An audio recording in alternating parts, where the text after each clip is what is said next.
Bonjour à tous, on se retrouve pour un nouveau Texama Show. Alors c'est le Texama Show, je ne sais plus combien, hein. Comme d'habitude, pas beaucoup d'importance. On n'a pas eu une config de la semaine cette semaine-ci, j'étais assez occupé, donc je suis désolé d'avance. C'est vraiment, comme je dis, c'est une chaîne que je fais purement pour le plaisir, il n'y a pas de pub dessus et tout ça, donc quand j'ai le temps, je fais quelque chose. Quand je n'ai pas le temps, ben voilà. Mais bon, j'essaye en permanence quand même de continuer à préparer du contenu petit à petit.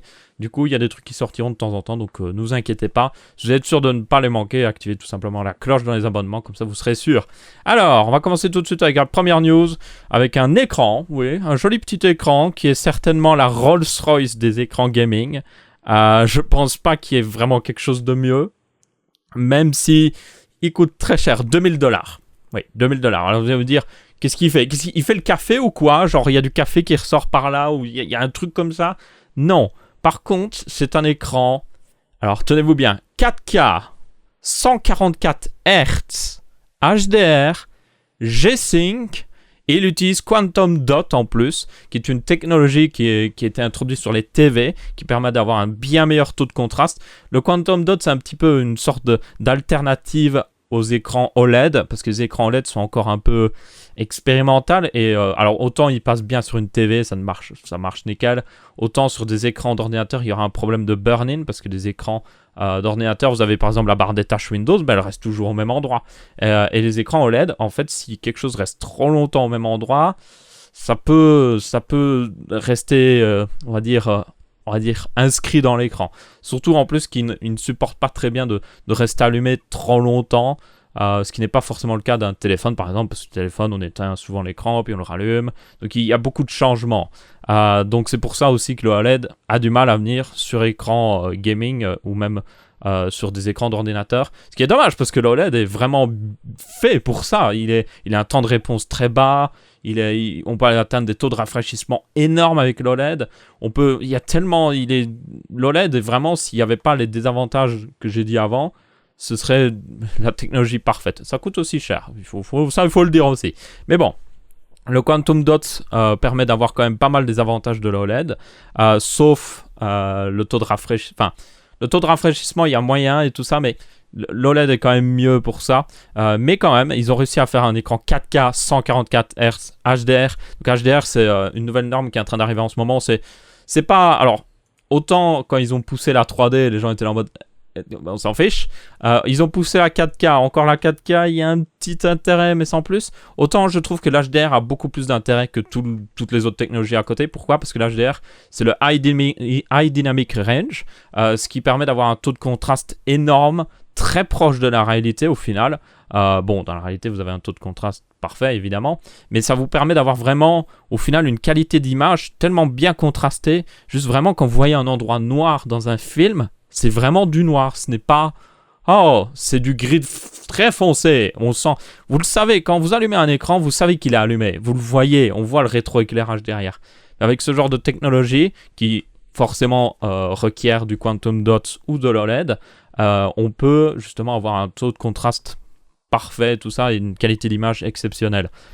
Du coup, franchement, je pense qu'il n'y a rien de meilleur pour un écran haut de gamme, ça c'est sûr. Le 144 Hz aussi, ça aide. C'est un 27 pouces d'ailleurs et une résolution de 4K. Alors on va être très honnête, il n'y a littéralement aucune carte graphique actuellement qui sait faire tourner un jeu à 144 Hz en 4K. Même en SLI, même en Crossfire, il n'y en a aucune, ok? C'est juste, ça n'existe pas. Pourquoi? Parce que les grosses cartes haut de gamme actuellement, je pense notamment à la nouvelle Titan XP minuscule, merci Nvidia pour la confusion, ou même la 1080 Ti, arrivent à faire du 4K 60 FPS dans quand même un relativement bon nombre de jeux, mais du 4K 120 FPS, 144 FPS même, on parle là, vu que c'est du 144 Hz, juste c'est... non. À part dans Counter-Strike ou des jeux comme ça qui sont hyper bien optimisés, qui existent depuis des années, vous n'atteindrez jamais de tel taux de rafraîchissement sur un écran pareil. Donc au final, c'est un écran je trouve que c'est un écran qui est peut-être un peu trop en avance sur son temps. Je pense qu'ils auraient dû limite sortir plutôt une dalle 100 Hz. Vous allez me dire, ouais, quel est le mal à mettre le meilleur possible? Oui, c'est sûr, mais il faudra quand même attendre des nouvelles générations de cartes graphiques pour pousser un écran pareil. Mais bon, c'est clairement pas un écran pour tout le monde. Il profite même aussi de la technologie Tobii. Donc ça, c'est du eye tracking. Vous voyez, il y a 2 caméras. Enfin, c'est pas des caméras, c'est plutôt des lasers en bas qui traquent vos yeux. Et ça vous permet de vous améliorer en jeu ou de jouer à des jeux, mais très limités. Franchement, je trouve c'est très gimmick, ok? C'est vraiment, pour un gamer, c'est très gimmick. C'est juste vraiment, hey, regarde de la poudre de perlimpinpin que je te mets dans le visage. Regarde comme c'est beau. Achète. C'est vraiment ça.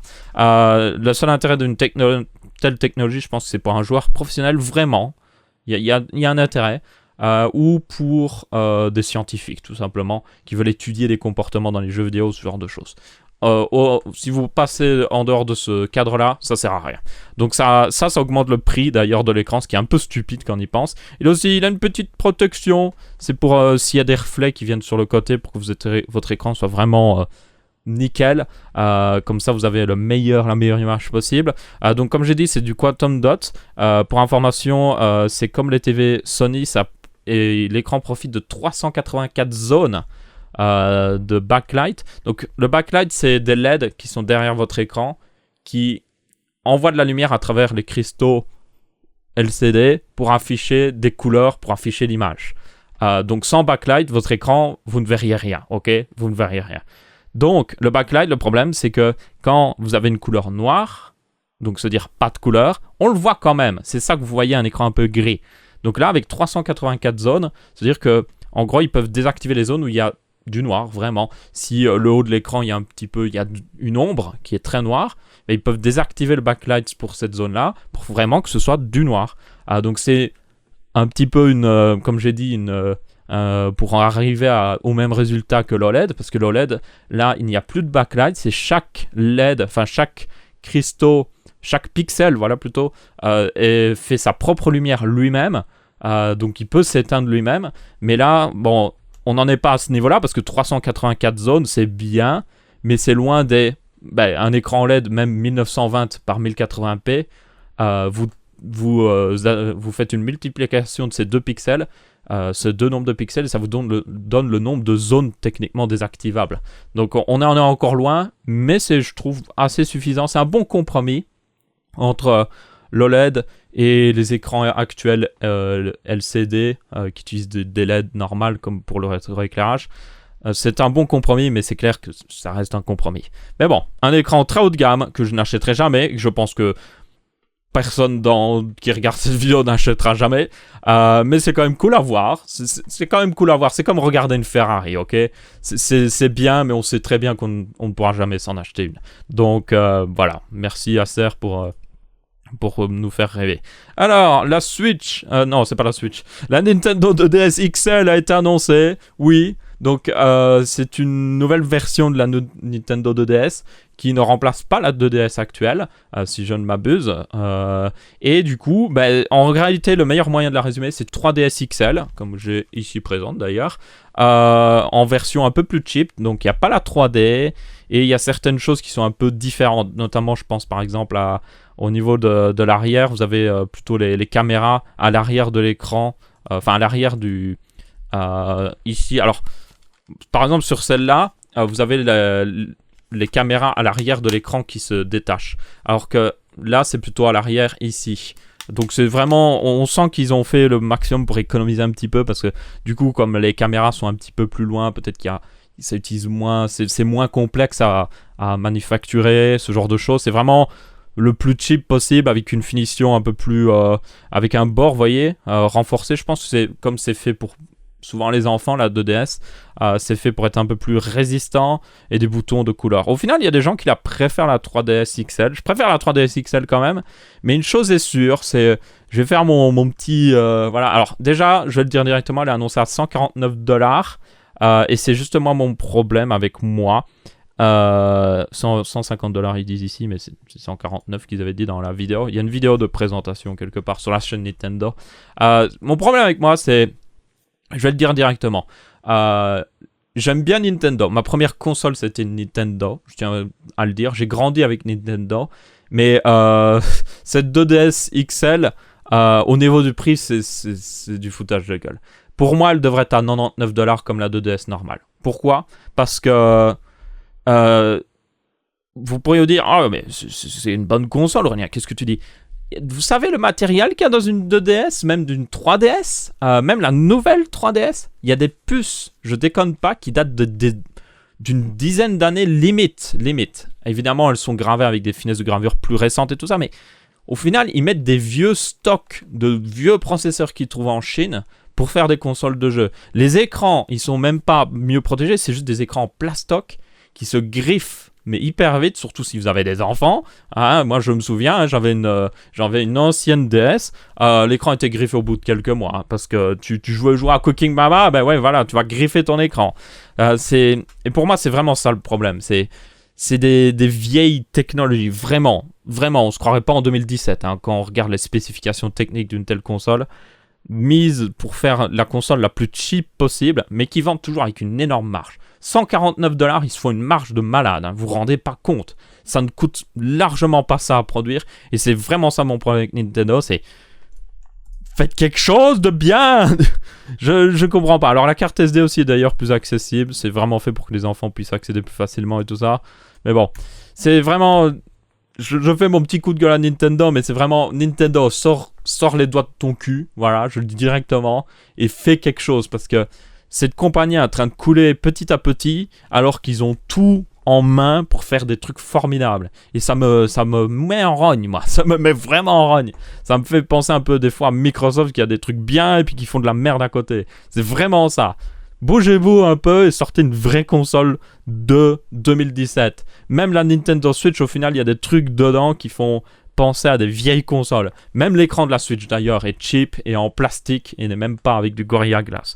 Il y en a qui argumentent que c'est pour les enfants, pour éviter qu'il y ait des problèmes avec le verre ou je ne sais quoi encore. Il y a des verres Gorilla Glass qui ont énormément de mal à se casser et même quand ils se cassent, ils commencent pas à perdre c'est pas dangereux. J'ai déjà vu des drop tests de téléphone jusqu'au point où ils étaient complètement fissurés. Le verre restait en place. Pourquoi? Parce qu'on sait faire ça maintenant. On a des technologies qui marchent très bien pour les pare-brises des voitures. On peut parfaitement appliquer ces technologies à un écran tactile, aucun problème. Du coup, pour moi, c'est ridicule, il n'y a pas d'excuse. On devra avoir clairement un écran en verre, Gorilla Glass, résistant, avec aussi un meilleur tactile, parce que le tactile de ça, des fois, c'est misérable, hein, franchement. Donc ouais, moi, ça me met en rogne.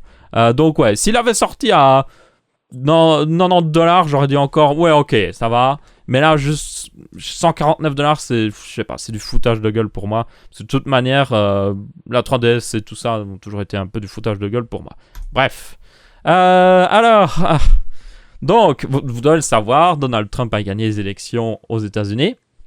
J'en avais parlé, il a élu au FCC. Donc le FCC, c'est une organisation qui est responsable on va dire un petit peu des compagnies internet et tout ça, et du bien-être des consommateurs. Du coup, le nouveau chef du FCC, qui a donc été élu par Donald Trump, est un anti-net neutrality, donc la neutralité du web. Alors la neutralité du web, c'est très simple, c'est en sorte que n'importe quelle donnée qui passe sur votre ligne internet est traitée de la même manière que les autres. Donc c'est pas parce que vous allez sur Facebook ou c'est pas parce que vous allez sur YouTube que vous devez payer plus selon un site ou un autre.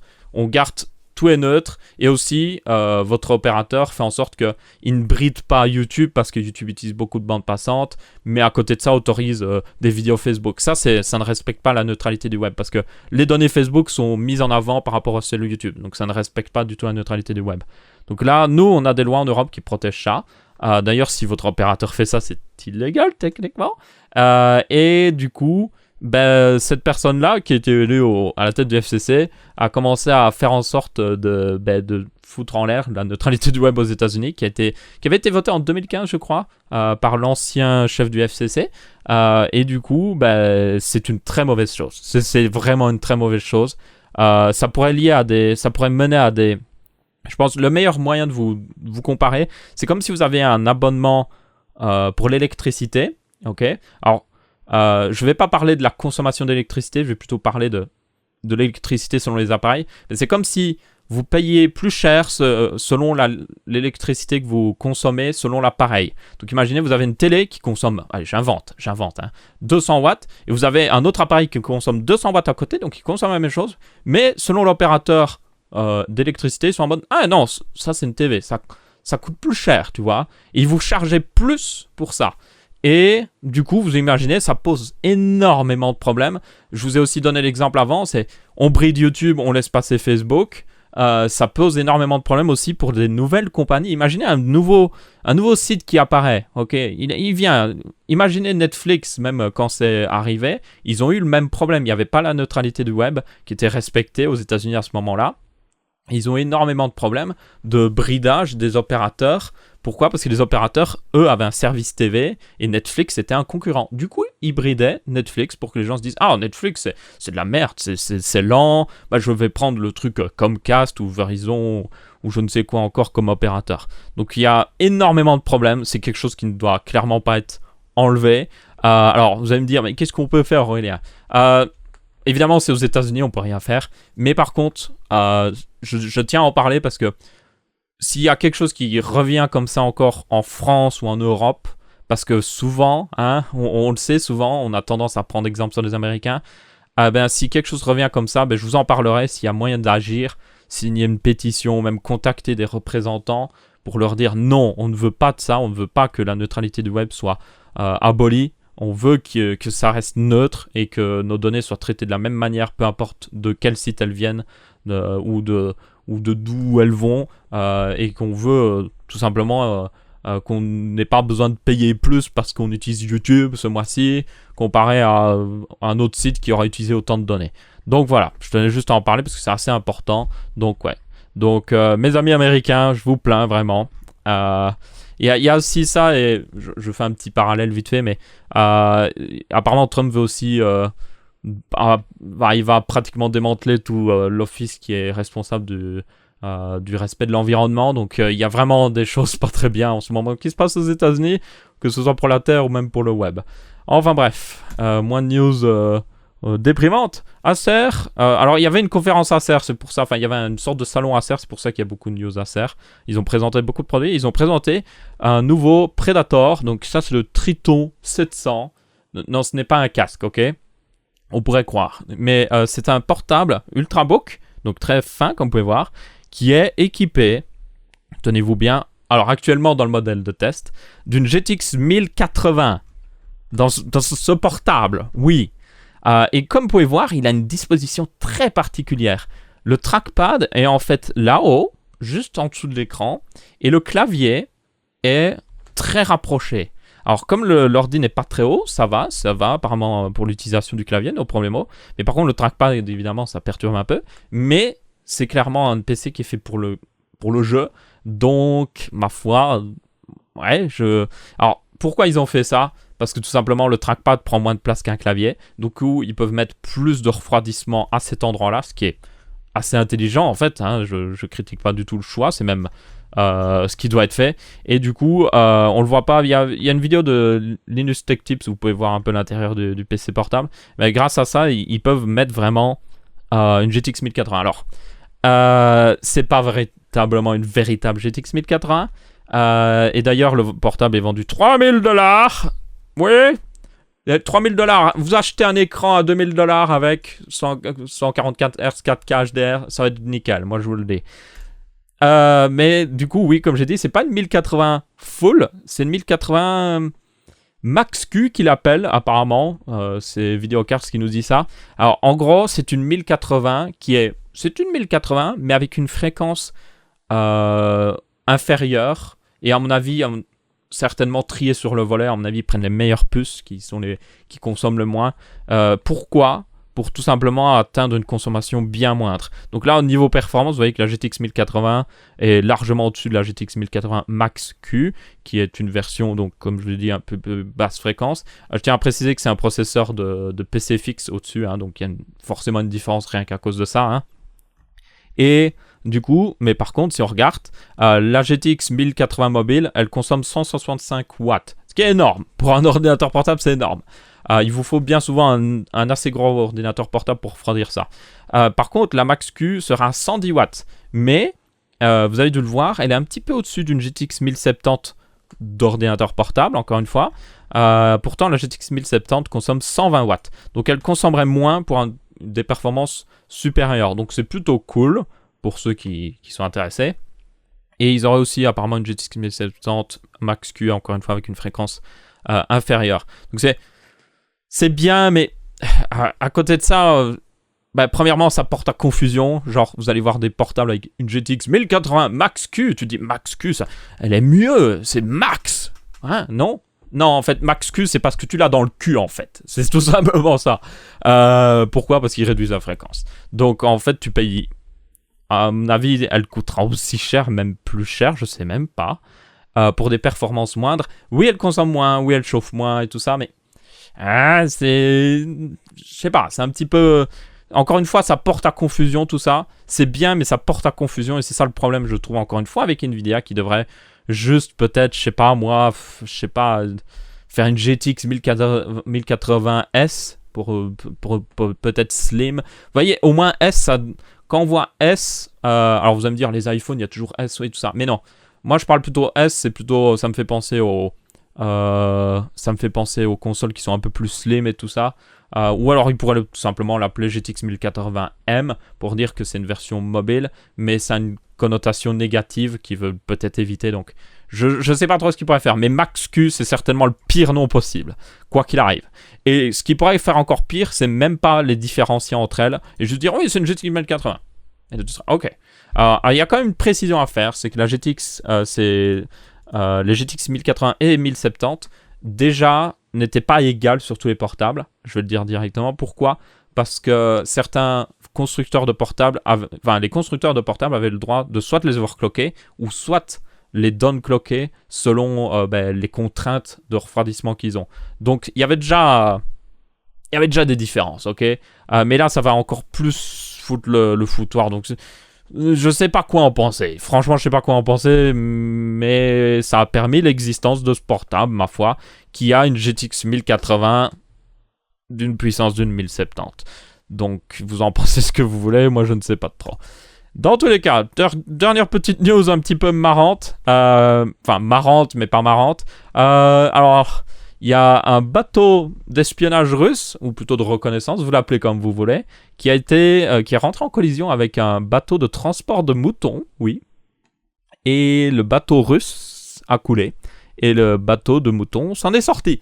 Donc, ça a donné, par exemple, ça c'était le plus excellent, sur Wikipédia, la bataille de Bosphorus, où vous voyez, par exemple, voilà, les deux impliqués, donc les moutons et le bateau russe, et puis vous pouvez voir qui a été impliqué dans la bataille. Là c'est le mieux. Alors là, vous avez un Light Frightener, je sais pas ce que c'est, 17 marins, et 8800 moutons vétérans de l'armée romanienne, et puis à côté vous avez 78 marins et un bateau d'espions russes, et puis là vous avez le résultat de la bataille, et puis là quelques moutons effrayés, donc du côté des moutons, et puis l'autre à côté, le navire a été coulé, l'Ego a été détruit, et l'Ego national aussi a été détruit. C'est juste la news un peu marrante. Même s'il y a quand même un bateau qui a coulé, donc c'est pas non plus trop marrant. Mais bon, ma foi. Donc si quelqu'un vous demande qu'est-ce qui gagne entre un bateau de reconnaissance russe ou un bateau rempli de moutons, vous devrez dire un bateau de moutons, évidemment. Donc voilà. Il y avait aussi une petite dernière news que, au final, j'ai pas pu mettre, mais qui aurait dû arriver. C'est que SpaceX a lancé normalement une nouvelle fusée, mais en fait non, parce qu'ils avaient quelques petits problèmes apparemment. Donc ils ont arrêté le countdown à genre 50 secondes avant le lancement. Mais ils relanceront la fusée demain à 13h, heure française. Donc si vous êtes intéressé, bon c'est un lundi évidemment à 13h, c'est pas optimal, hein, on va être honnête. Mais demain à 13h, ils lanceront une fusée, donc vous allez sur la chaîne de SpaceX. Personnellement, moi je le regarderai parce que j'ai envie de voir. Et alors, qu'est-ce qu'il y a de spécial par rapport à ce lancement? Pas grand chose. Il y a juste un truc un peu spécial, c'est que c'est la première fois qu'ils lancent un satellite en fait on ne sait même pas. C'est la première fois qu'il lance quelque chose dans l'espace de top secret. Donc c'est quelque chose qu'il lance pour une agence de renseignement des États-Unis, top secret. Donc on ne sait pas ce qu'il y a dedans. Et au point même que le live stream du lancement, il avait dit, parce que j'ai regardé le début de l'autre live stream avant qu'ils annulent la mission, ils avaient dit qu'en gros, ils ne pouvaient pas montrer la deuxième phase qui allait dans l'espace. Donc à un moment, on voit toujours dans l'espace le moment où la deuxième phase se sépare et puis on voit la capsule qui ouvre et qui découvre le satellite. Mais ça, on ne pourra pas voir parce que c'est top secret. Par contre, on pourra voir l'atterrissage du premier étage. Donc ça, c'est plutôt cool. Donc on pourra le voir comme d'habitude. Et de toute manière, c'est ce qui est le plus intéressant. Donc, Et aussi, il atterrit sur Terre. Donc il y aura des meilleures images. Et aussi, ce sera normalement de jour. Donc c'est plutôt cool pour si vous voulez voir des belles images d'une fusée SpaceX qui atterrit sur Terre. Donc voilà. Donc ce sera demain à 13h, pour ceux qui se demandent, ou aujourd'hui à 13h, si vous regardez cette vidéo demain, je ne sais pas trop. Dans tous les cas, c'est tout pour ce Tech Sama Show. Merci à tous d'avoir regardé, on se retrouve pour un prochain Tech Sama Show, et je vous dis salut à tous.